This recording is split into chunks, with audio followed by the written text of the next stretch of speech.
ঢাকার ব্যস্ত ফুটপাথে প্রতিদিন হাজারো মানুষ চলাফেরা করে। সেই ভিড়ের মাঝেই এক কোণায় চুপচাপ বসে থাকে একটি ছোট্ট শিয়াল। সামনে একটা পুরনো বক্স, হাতে ব্রাশ আর পালিশ। মানুষের জুতা সেলাই করে, স্যান্ডেল ঠিক করে, পালিশ করে, এইভাবেই তার দিন চলে। কিন্তু কেউ জানে না এই সামান্য আয়ের পেছনে লুকিয়ে আছে বড় একটা মন। একদিন দুপুরে এক কোটিপটি ভদ্রলোক সেখানে এসে দাঁড়ালেন।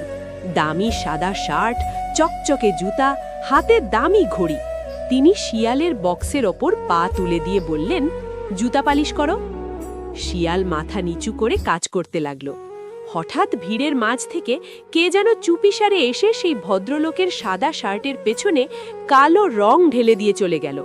ভদ্রলোক কিছুই টের পেলেন না। কাজ শেষ হলে টাকা দিয়ে চলে যেতে লাগলেন।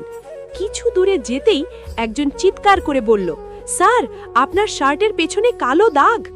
ভদ্রলোক পেছনে তাকিয়ে দেখলেন তার সাদা শার্ট পুরো নষ্ট। রাগে তার চোখ লাল হয়ে গেল।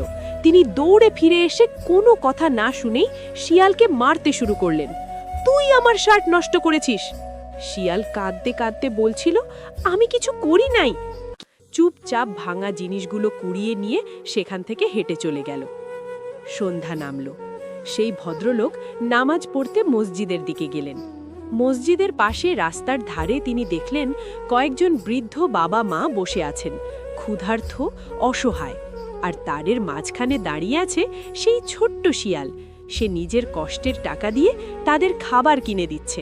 হাসি মুখে বলছে, আস্তে খান, গরম। 10-12 জন বৃদ্ধ মানুষ তাকে ঘিরে বসে আছে, তাদের চোখে কৃতজ্ঞতা। ভদ্রলোক স্তব্ধ হয়ে গেলেন। তিনি বুঝলেন যে ছেলেটাকে তিনি মারলেন সে নিজের জন্য না, অন্যের জন্য বাঁচে। তার চোখে পানি চলে এলো। তিনি দৌড়ে গিয়ে শিয়ালকে জড়িয়ে ধরলেন। কাঁদতে কাঁদতে বললেন, আমার শার্ট পানি দিয়ে পরিষ্কার হবে, কিন্তু আমার হৃদয়ের কালো দাগ কিভাবে মুছব? সেই দিন থেকে সব বদলে গেল।